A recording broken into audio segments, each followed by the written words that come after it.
সকলকে জয় যিশু। আমার নাম বর্ষা সাঁতরা। আমি ইয়ুথ জীবনে কীভাবে পরিবর্তন হয়েছি সেটা আমি আপনাদেরকে বলতে চাই। আমার জীবনে পরিবর্তন কারণ হলো শুধু প্রভু যিশু। আমি স্কুল লাইফে জগতের মধ্যে খুবই ঢুকে গেছিলাম, ঘনিষ্ঠভাবে বন্ধুদের মধ্যে খুবই মিশে গেছিলাম। আমার বাবা মা খুবই আমাকে নিয়ে চিন্তা করতো, টেনশন করতো, আমি কি হবে, কখন কি হবে। আমি যখন স্কুলে পড়ি তখন আমি খুবই বন্ধুদের সাথে মিশে যাই ঘনিষ্ঠভাবে। স্কুলে যেইখানে আমার বন্ধুরা আমাকে ফোন করতো, আমার বাবা মা আমাকে খুবই নিয়ে চিন্তা করতো, টেনশন করতো। আমি বাড়ির একমাত্র মেয়ে, যে কি হবে কোথায়, না বলে আমি চলে যাই। বাবা মায়ের কোনো বাধ্য ছিলাম না, অবাধ্য ছিলাম আমি। বাবা আমাকে খুবই চেঁচাতো, কথা বলতো না আমার সাথে, সাড়া দিত না। আমি এইখানে ওইখানে চলে যেতাম, কাউরই বাধ্য ছিলাম না, আমার কথা শুনতাম না। মজার সাথে ঘুরতে ঘুরতে আমি খুবই ডিপ্রেশনে পড়ে গেছিলাম।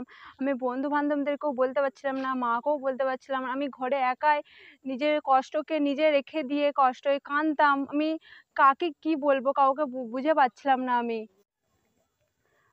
আমার বাবাকে দেখে, বাবা খুবই নেশা ভান করতো, খুবই অশান্তি করতো, খুবই ঝগড়া করতো। তো আমার বাবা এখন প্রভু যিশুকে চেনে, নেশা ভান করা বন্ধ হয়েছে। আমার বাবাকে দেখে ভেবেছি তাহলে প্রভু এত কঠিন হৃদয় আমার বাবার, বাবাকে যখন ওইরকম মদ খাওয়া বন্ধ করতে পেরেছে, তাহলে আমাকেও প্রভু নিশ্চয়ই বদলাতে পারবে, পরিবর্তন করতে পারবে আমাকে। আমি প্রভুর কাছে প্রার্থনা করি, কাঁদি প্রভুর কাছে। প্রভুও তখন আমাকে, আমার মনকে কেঁদে প্রার্থনা করে প্রভু আমাকে তখন বাইবেল থেকে বাক্য দেয়, যে গীতসংহিতা 16 পদে লেখা আছে, হে ঈশ্বর আমাকে রক্ষা করুন, আমি আপনার শরণাগত। প্রভু এখন ভালো মেয়ে আমাকে তৈরি করেছে। প্রভুর কাছে প্রার্থনা করেছিলাম, প্রভু আমাকে সেই জায়গা থেকে তুলেছে।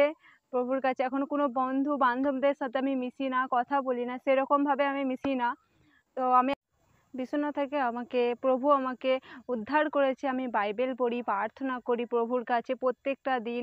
প্রভু আমাকে সেই জায়গা থেকে উদ্ধার করেছে। বাবা মা আমাকে নিয়ে খুবই চিন্তা করেছিল, তখন বাবা মা আমাকে নিয়ে চিন্তা করে না, টেনশনও করে না।